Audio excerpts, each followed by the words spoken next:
Coming up on today's episode of the Salesman podcast.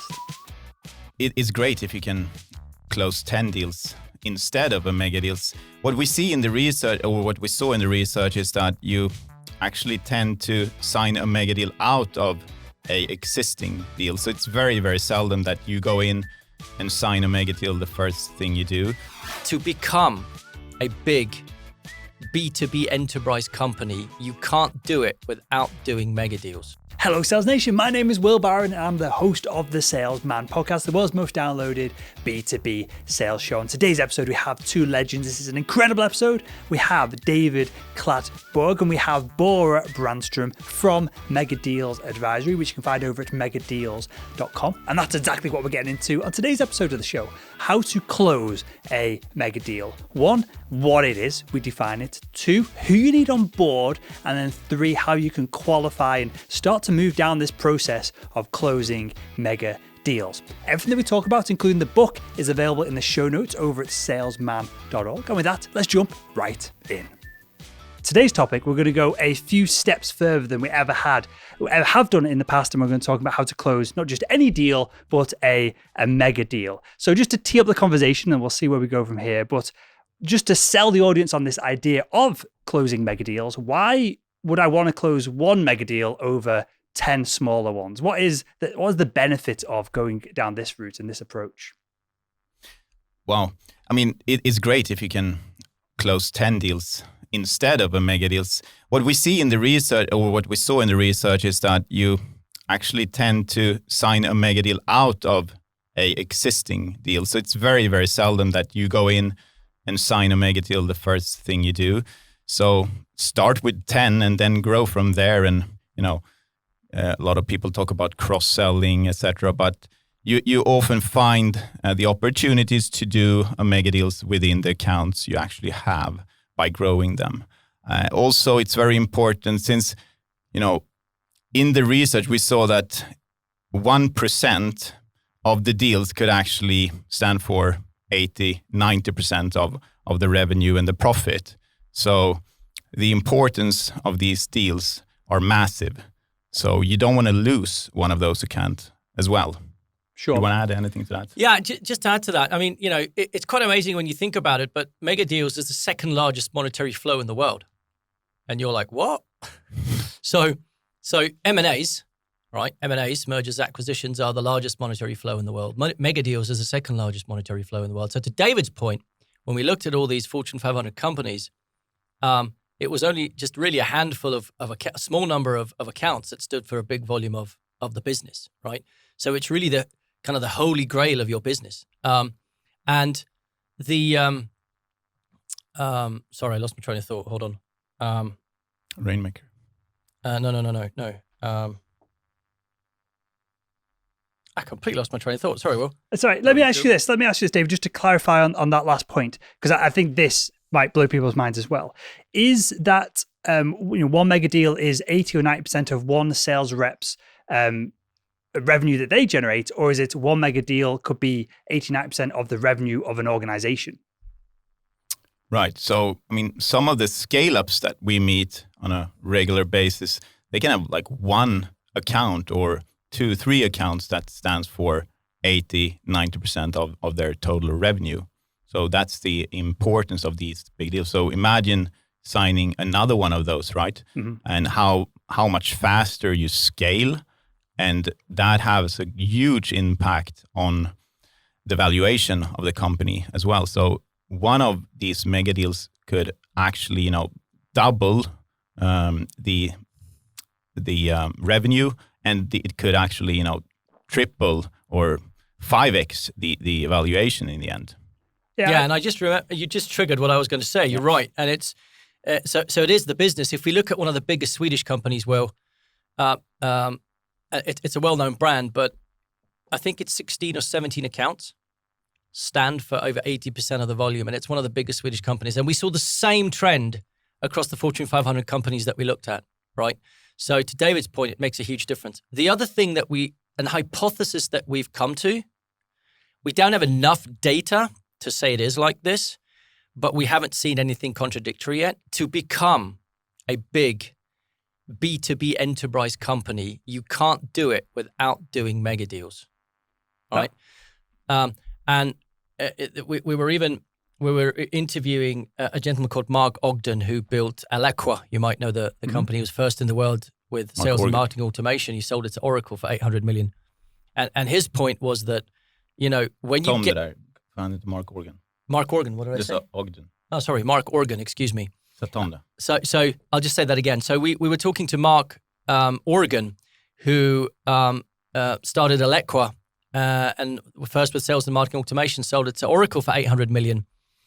He made the point that when you get to around 5 million ARR as a business, you have to go upstream and start doing big deals if you really want to grow. Otherwise, you get stuck. So it's back to your question. In the research that we've done when we looked at these companies, it's really, really important to be able to do mega deals for the health and the growth of the business.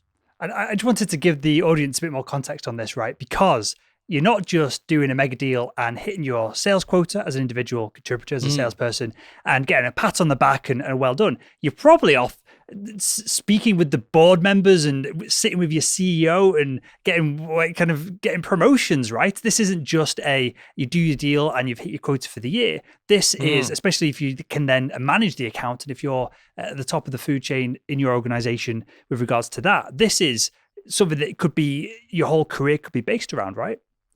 Yeah, and to your point, on average, when we looked at the mega dealers we interviewed, on average, they were doing $1 million a year on bonuses, doing mega deals. So it's also for the individual, to your point, Will, it's a very financially lucrative place to be in, space to be in. For sure. Okay, so there's a bit of context there, but let's give it another layer of context.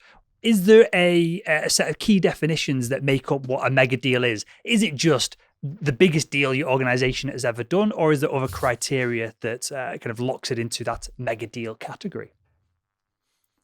It's actually up for grabs, but in the book, the research looked at companies, Fortune 500 companies. They also interviewed 60 of the, I would say, one of the the best mega dealers in the world across the globe. 50% or 40% actually were women. And what we saw was that it's sorry, take that again. So it's actually up for grabs. So a mega deal definition by the book is the mega deals book is from $10 million and upwards. But a mega deal for you is something else than a mega deal for us. Sure. But a mega deal in this context is involved with a lot of change management. It's often a combination of hardware and software, and you buy as a team on the buyer side, and it also requires you to sell as a team. So it's much more complex in a lot of senses. It's not just the money. It's a lot of people on the buying side inside the organization, but also outside of the buying organization. So it's a huge ecosystem. Yeah, and to add to what David's saying, when we studied in the research, that was the definition. We looked at some of the biggest deals. But what we've really experienced and observed as we start to go in and help companies do and orchestrate these type of deals is that there is just a demand from scale-ups. So companies that are scaling that need to do mega deals to really boost their growth. Like David was saying, I mean, you sign 2 or 3 mega deals in a scale-up and you can, 2-3 times the volume of your business, which 5-10x's the value of your business. And it's just as relevant there. And I think the key difference, Will, is in a mid-size complex B2B deal, you tend to have a handful of stakeholders that you can actually get hold of or meet, right? And with a good dialogue technique and with a good negotiation technique, the individual can actually close a deal like that, right? Sure. Whereas in a mega deal, where you start to have significantly more stakeholders, you have a much more complex ecosystem with different players impacting the ecosystem. And it goes from being an individual in a sales process to being a bigger team in an orchestration discipline. But you could still be signing deals that are, $500,000, $1 million, $2 million, $3 million. But it's the complexity of the deal that defines it. if that makes sense. That makes total sense. Okay, so let's get slightly more practical here, I guess. What is the difference then if the audience will be familiar with a what we call systematic selling or a complex sale? Is there a set process for closing a mega deal versus what would traditionally be called a complex sale that's hundreds of books have been written about at this point? Is there a process for a mega deal, and is it different, or how does it differ to that of a complex sale? All right, let me take a stab at this one. So that's a really good question. We've seen some very, very clear differences that also reflect as, and you're alluding to it, Will, challenges that we see a lot of enterprise businesses face as they try to go about doing mega deals in a similar fashion as they would in a less complex deal. So let me give you a few of those. So the first one is rainmaker dependency.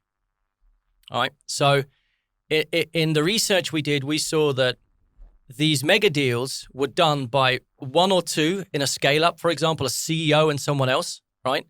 And even in some of the biggest deals that we looked at, it was 4 or 5 names that were being flown around to help orchestrate these deals. And without them, the deal wouldn't happen, right?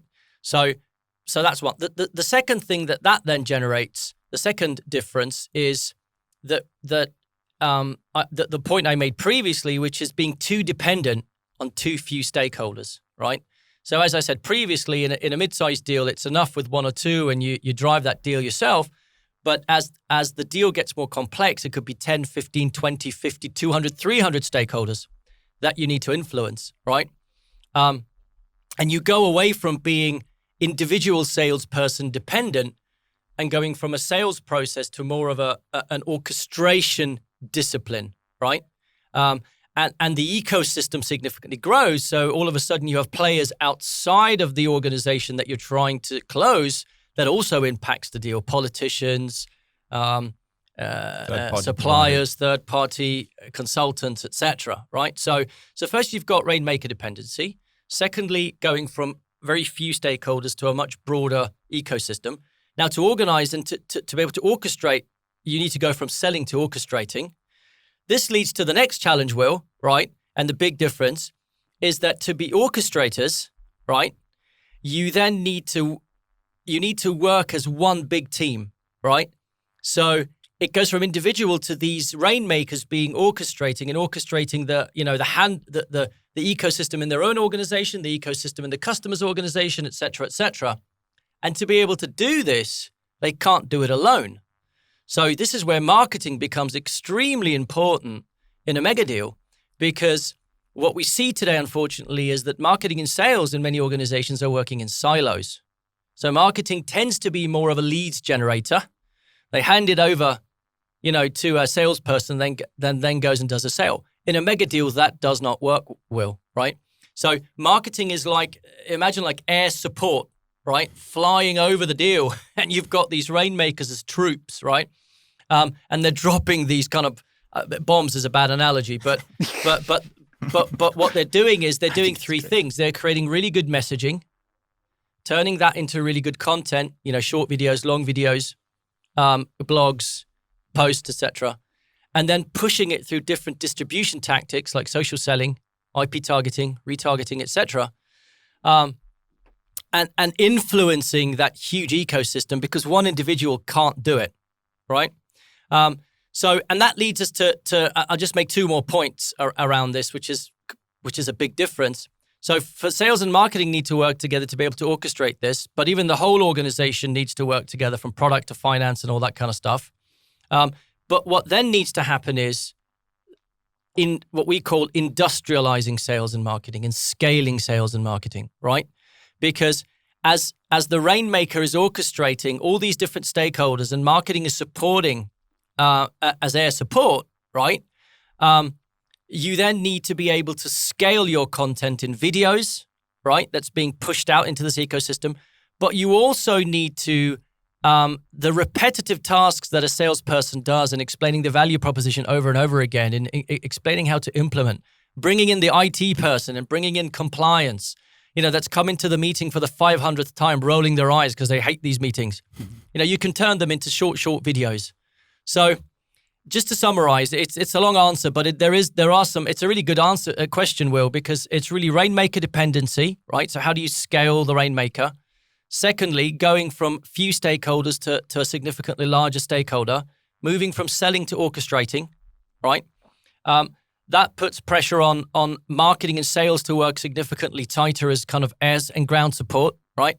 Which then puts onus on scaling and industrializing your efforts. I hope that makes sense, but as the process becomes more complex, so does how you manage and orchestrate the ecosystem within a mega deal. Sure. Okay.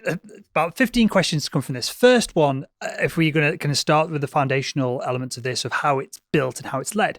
You said the word orchestra a bunch of times there, Bora. Is there a conductor to the orchestra? Is this led by one individual, or are these deals so big that they tend to be led by a group? Yeah, so the conductor, the orchestration leader, these are these rainmakers and we see these are skilled people who have often years of experience. But what we come from is, I would say, the traditional sales.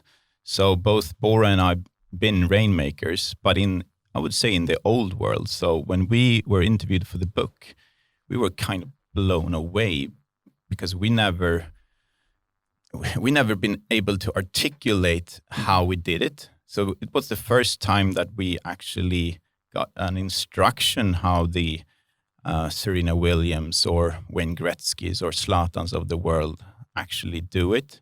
And what we realized was that we need to become more media, because we're moving into a lot of more film making. We need to create more posts, articles that, to use a word that is a buzzword today, but drive thought leadership. But really understand the audience, engage it. You can add a bit of fun into it. I think you are good at that, Will. And also, really educate and don't go for the masses, but really find your niche and your target group. Really understand the pains that they have, etc. You know all about what I'm talking about. But the thing that holds this together, all of the things that Bora talked about, the glue that holds this together is actually the messaging. When we read the messaging part, the messaging architecture in this book, we were quite blown away, because I never seen anything like that before. And I worked with sales for a long, long time. So we'll get into the messaging in a second, but I guess we should take a step back here. How do we know if a mega deal is on the table? Say, take me selling medical devices here in the UK to the NHS. I would sell individual camera systems that be used in theatres, and occasionally, kind of once or twice in the 7, 8 years, 9 years that I was in the business, I would sell a whole operating room or a series of operating rooms. So then you'd be in the kind of millions and multiple millions. And for the organizations I work for, they were, I don't know whether you'd class it as a mega deal. We could come back to that in a second, perhaps. But they were big deals that made then the whole NHS trust that had bought them then buy other stuff on top of it. And over the course of 10 years, maybe it would then become a mega deal. So how do we know when a customer is a potential, how do we know when it's worth investigating further with a potential customer, with a current customer, whether there's the potential opportunity to work more closely with them? That's a really good question. So let me just answer that in two ways. So the first thing you're talking about absolutely backs up by the research. So what you're talking about is a land and expand. Sure. And we haven't seen a single mega deal that we've looked at. I'm sure there are exceptions, but we've not seen a mega deal in our research that you do from day one. So you come in and you do a huge mega deal. It's exactly the way you described it, Will. You come in, you do a deal, you gain the trust, because mega deals is all about trust. And as you gain that trust, you start to expand it into a larger deal, into a mega deal. So that's number one. The second piece of your question is, how do you qualify or disqualify? How do you know it's a mega deal? And this is a brilliant question, because what we saw in the research, there was a huge difference between how these mega dealers operated and how traditional salespeople and salespeople doing mid-sized deals operated. And as salespeople, we're schooled to think about sales as a numbers game, right? The more you fill the pipeline with, the greater the chances that you sign something. And in transactional sales, I agree. But in mega deals, it's the other way around. So the mega dealers are actually almost religious about disqualifying mega deals, right? Because doing a mega deal takes so much time, money, and energy. And we see a lot of companies just running after these deals because it's a nice shiny object to sign, right? But and there are a number of criteria, we call one of them key initiatives in our book.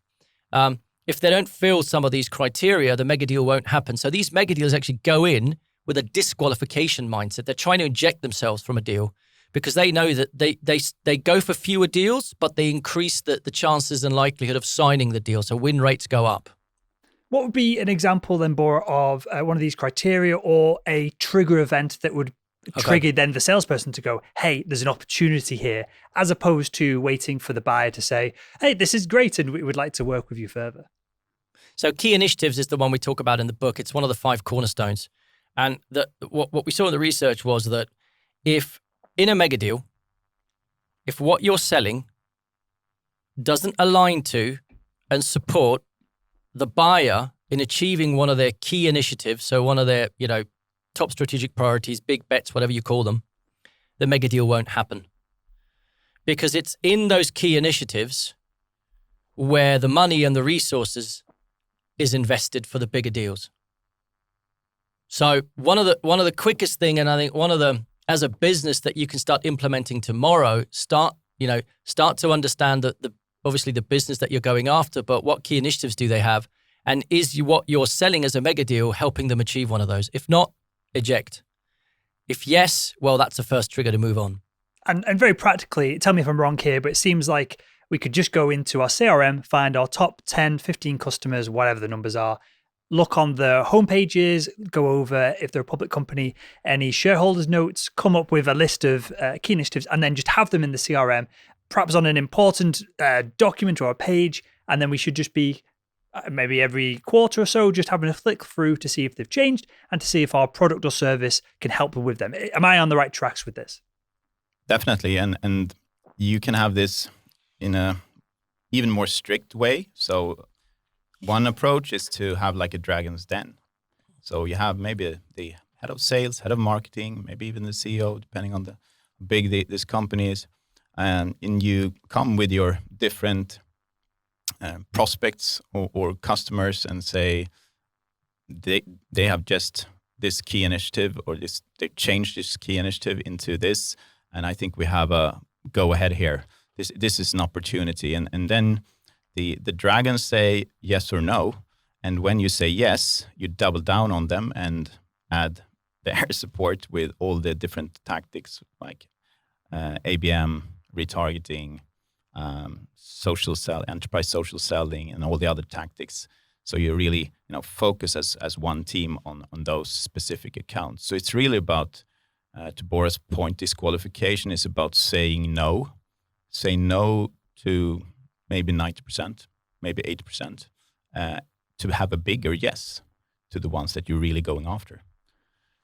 Sure. So, Bora, you cringed slightly when you said this word, and I think it's cliche and not overused. It has a purpose, but it can be misconstrued as well. This idea of thought leadership, right? Because what does it mean? Does it mean you've got a blog? Does it mean that you've got a YouTube channel? Does it mean that you've got 50,000 subscribers on whatever it is? Exactly. So can we narrow this down? Because maybe, and I'm picturing here an audience, a member, they're driving along in the car and they're going, oh, crap, I think I'm onto something here. There's one organization, what we're doing, this project, they've got tons of money and it aligns with one of their key initiatives.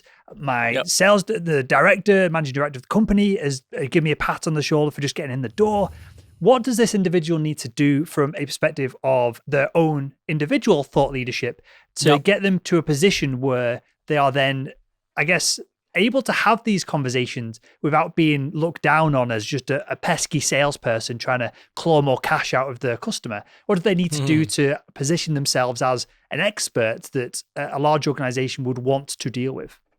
That's a really good question. And it's you're actually you really hit the nail on the head when it comes to the heart and soul of mega deals. And, we call it the messaging architecture that you were referring to before. So what we see more and more is that companies are getting better in the B2B world at actually starting to scale. So, using account-based marketing tactics and techniques to start to scale their message, targeting stakeholders and organizations. So we're seeing that.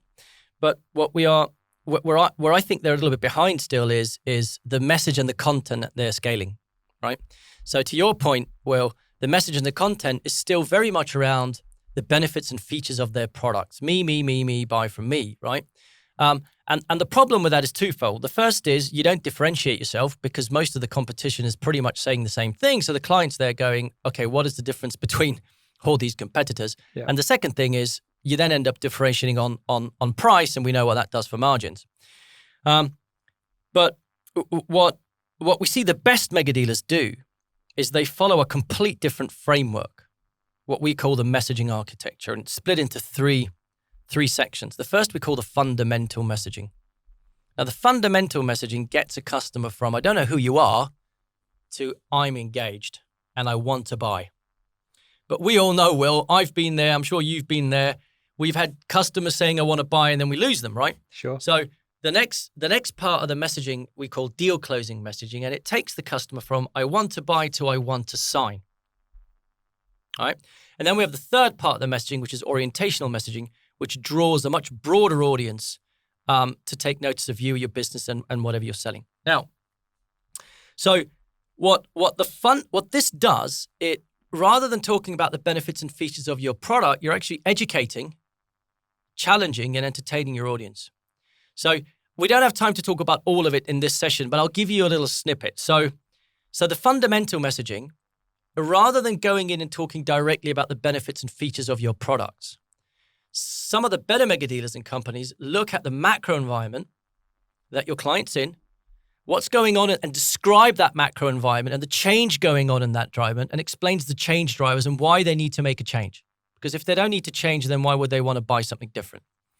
Now, that change creates some kind of pains and gains, and they're really good at understanding the pains of these clients based on the changing macro environment. Now, still, you have companies doing this relatively well. But then what we see happening, Will, is they go straight, they say, look, this is the change going on in your environment. Here's the pain it relates to you. Come and buy from me. Mm-hmm. They miss two very important layers. And one of them is what we call category choice and subcategory choice.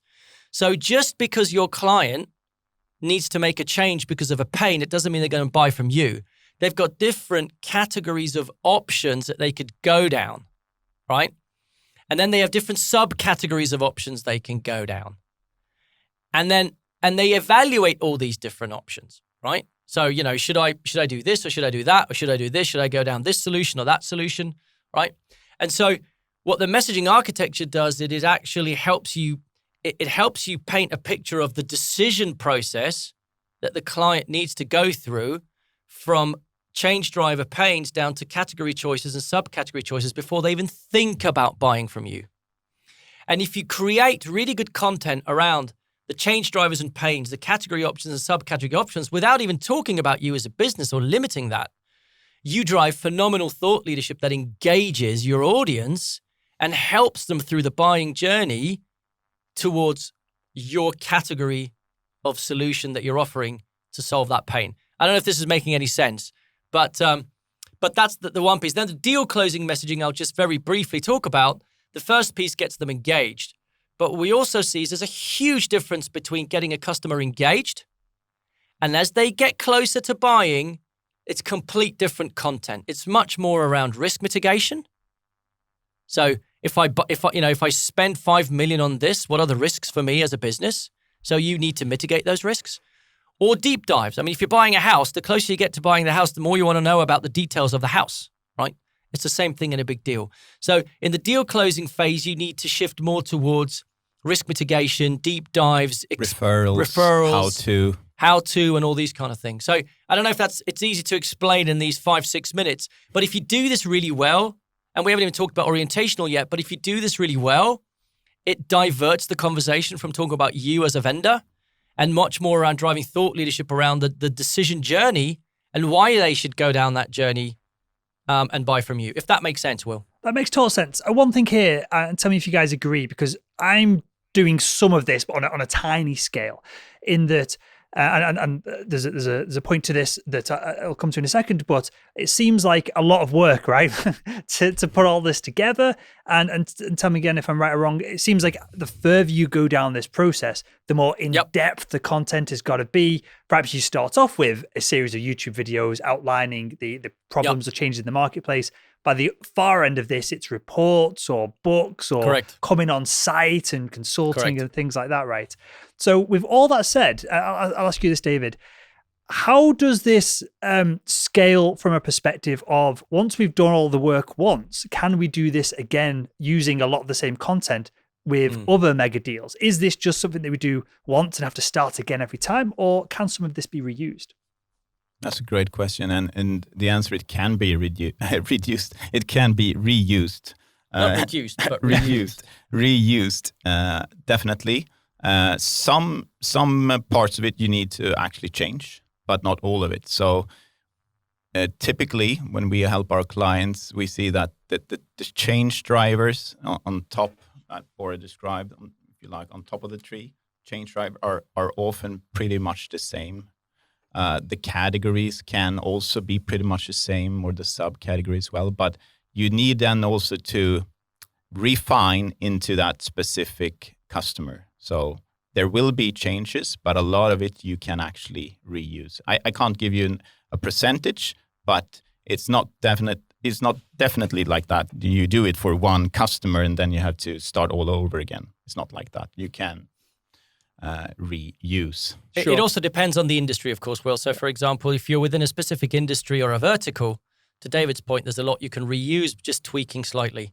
But if you change industry, for example, then the whole messaging architecture could change. So it really depends also what audience you're targeting and within what industry vertical or deal we're talking about. Yeah. So we come from a company, American Express. They have three different business lines. So of course you need different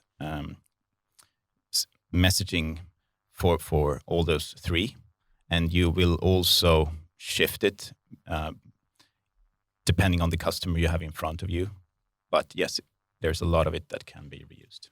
Yeah, because one of the reasons I ask this, and I'll pitch it to you both now, but it seems like in some organizations, this will go, it depends on the culture of the organization. If it's a startup, if it's has a founder perhaps that has done this before in scaled organizations, they're going to embrace this with open arms, right? Because it's IP, it's intellectual property, adds just all of this documented, adds value to the organization. Going through this process once, even if you don't win the business, will help with messaging for every other deal that you probably put together. 100%. So there's real value in all this. But what happens, David, Bora, when we start to pitch some of this to a sales manager or sales director, or we get slightly further up the food chain and we really think we're onto something, but the leadership are not bought into this? What do we need to take to them to convince them to allow us to spend the time, energy, and resources to at least have a go at closing one of these mega deals? Yeah, so that's when I remember in the beginning I explained the difference between the mid-sized deals and the larger deals.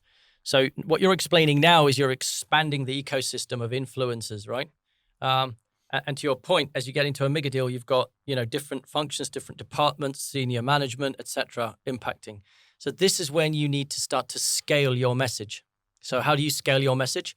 Once you've got the messaging nailed, you use it also in your meetings, face-to-face, which is now more on Zoom, of course, but, in your discussions, because you know where they are in the messaging and you can direct your communication.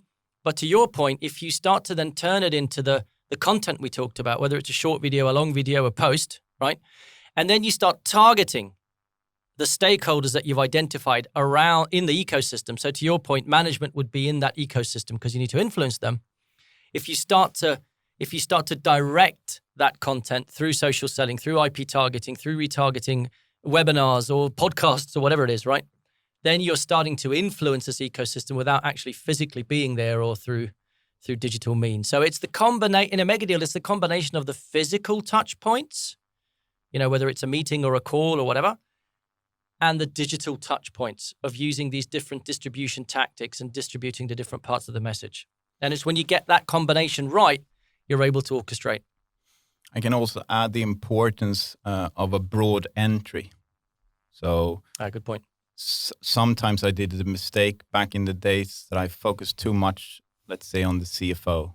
And that happens to be a gatekeeper, right? And we all know what happens. You can't take any turns or any ways left or right or, above him, because then you lose all the trust. And he or she says, why do you talk to the head of sales all of a sudden? We had this conversation. I owe this project. So broad entry is key in a mega deal. And what does that look like? Yeah. Is that I can talk to my perspective of selling medical devices. Is that seeing the CFO, who probably physically has to sign something to get the deal done, but also getting involved with the surgeons, the theatre staff? Is it very literally just going broad and speaking to lots of people within the account? Yeah, so the first piece would be mapping the ecosystem, which is the second cornerstone, right? So to your point, all those names that you said, you would map up. And you'd say, here are I'm just making this up, the 25 stakeholders in the organization that we need to influence. And here are 3 outside the organization that we need to influence. So first you map them up. And then to David's point, you what we call divide and conquer. So maybe you would go and talk to 3 of them. One of your team would go and talk to 2 of them. Another part of the team would go and talk to another 3 of them, but at the same time. So now all of a sudden what you're doing is you're infiltrating the organization that you mapped up with several people in the team at the same time. So you're building relationships very early simultaneously. So maybe product would go and build with product. Compliance would go and build with compliance. Sure. I'm just making this up, right? So sales with sales, someone else with procurement. And when you do this simultaneously, you're building that broad consensus. And then it's difficult for one person to say, why are you talking to him or her? Back to David's point, if you first talk to one person, you do that for a month or 2, you're kind of stuck in that trap. And it's important to also mention that when Bora say go and talk to, you mean digitally both. As well, both, right? Good point. That's really, really important. So from the beginning, you use all these different tactics, and you're not only working with marketing top of funnel, but you have the support of marketing all the way through, and even after you've signed them. Yes, we all know about buyer's remorse, why BMW invest a lot of money once you actually bought a car, because then you start to think about, did I make the right decision here? And that happens, of course, in a mega deal as well, right? So it's super important to keep feeding them with the right information. Sure. I'll ask you both this one question. We'll start with yourself, David. What is the one thing, if you had to narrow it down just to one thing, that you see people, organizations, orchestrated groups do wrong when they are trying to put together a mega deal? If you could narrow it down to just one specific thing, David, what would it be? I would say the easiest thing to do something about, even tonight or today, is look into the key initiatives. So you probably don't disqualify enough. And even if you're doing mid-sized deals, you should probably, if you take a look at yourself, say no to a much larger number of accounts and double down more on a few of them. And, really tailor to that industry, or even better, or if you're doing mega deals, into that specific account you're going after, and double down on that one, I would say. And what about yourself, Bora? I don't want to kind of cause a massive argument and a fist fight between you, but do you agree that is the biggest thing that you personally see or anecdotally see go wrong with mega deals, or what's your thoughts on that? No, I it's a really valid point. And just let me complement then to add a different perspective. There's 2 I'm struggling between, and I'm going to cheat here and say both of them. One of them is the inability to build trust. Sure. That's the essence of a mega deal. Whether you're not mitigating customer risk, or, to David's point, going after the right deals, or whether you're unable to influence the ecosystem, it's all around building trust. And the second thing I would say, and sorry, I'm saying 2 here, but the second thing I would say is we see a lot of organizations unable to make the shift and the transition from two things. One, how they go about doing mid-sized deals that we talked about initially.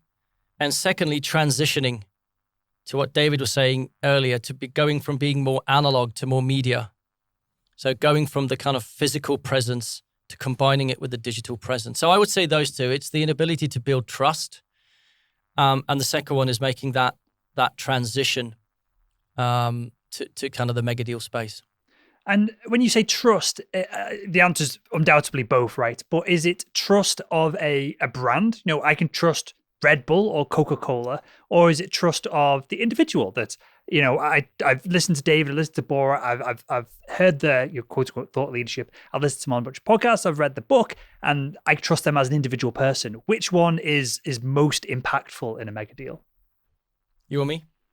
No, I would say both of them are extremely important. So you need to work with both of them. I mean, on a personal level, there are some things you can easily do to build trust. I mean, if you say that you're going to send something on a Wednesday, send it on Wednesday, and be on time, etc., etc. And then you have the other part.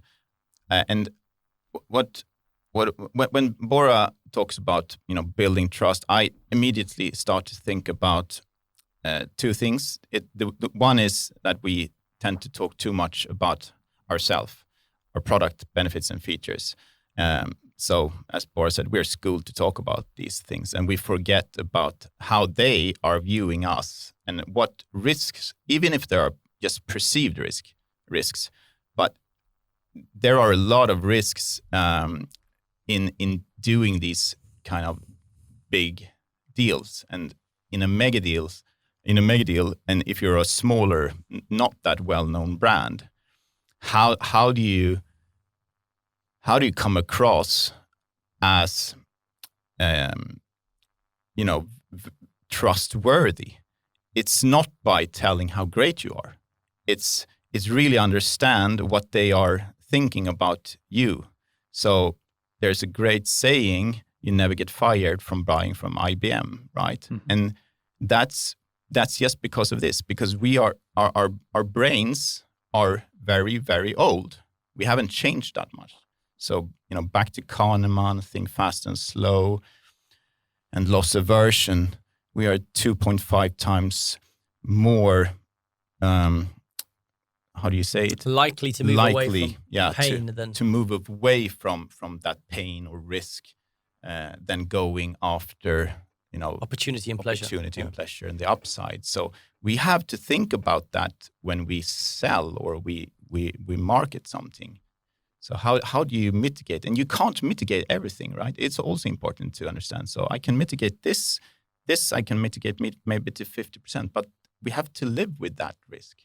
And if you don't bring that up to build trust, and your competitors come in and talk about these things, then you're in a bad place.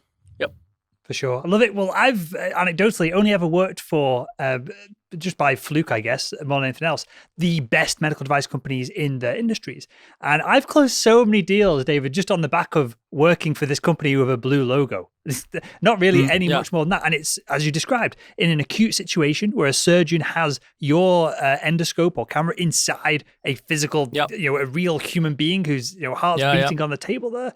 They'll pay a little bit more. They'll work with you. They'll use your consulting services just because of that brand recognition. So I think there's real value in understanding that for the audience, especially perhaps there's some of the audience right now, fortunately or unfortunately, who are looking for jobs, who have been through redundancies, different things. I think there's an understatement in salespeople on the benefits of working for a great brand with great products and great organization. And I think there's often an overemphasis on sales skills and hustle. And why would you want to make your life hard by working for a crappy company? I've never really understood that. So I just wanted to double down on that point. And with that, chaps, only tell us a little bit about mega deals. I've got the book here in front of me for everyone who's watching this on YouTube. Clearly you can't see it if you're listening to this on the podcast, the audio version of this show. But tell us about the book, where we can find it, and where we can find out more about both you guys as well. Yeah, so the book really describes what we have talked about today, and a lot more, of course. And it's a great discipline. It's a true guidebook, and it's the first book in the world that combines all these different disciplines into one discipline. And I never seen a book like that before. Even if you look at mid-sized deals, if you look at the biggest deals in the world, there's no other literature. And if there is, please feel free to share that with me on LinkedIn. I really want to know and read that book as well. Yeah, and just to be clear, and David, just to add to what David's saying, you'll find literature out there that talks about the sales element. Yeah. You'll find literature that talks about the marketing element. You'll find literature that talks about social selling and all that kind of stuff. But to David's point, we've not seen anyone that's written about a discipline that puts all of this together in an orchestration discipline. And for me, that is mind-blowing, Will, because when you look at what came out of the research, so we were just telling you that mega deals is the second largest monetary flow in the world. Over less than 1-2%, this is from the research, but less than 1-2% of the company's clients stood for over 80% of their volume, the holy grail of their revenue and profits. Only a few rainmakers in every business can actually orchestrate these deals. And nobody's written about it. It's like, really? It's unbelievable. So it's and that's where the research started by the authors. And you can find it on Amazon or megadeals.com, our website. It's Perfect. like $30, something like that. Yeah. Good stuff. Well, I'll link the book. I'll link both your LinkedIn profiles. I'll link the Mega Deals Advisory and the website in the show note to this episode over at salesman.org. And with that, chaps, I really appreciate your time. I appreciate your insights on this. I love this topic. It's absolutely fascinating. And I want to thank you again for joining us on the Salesman podcast.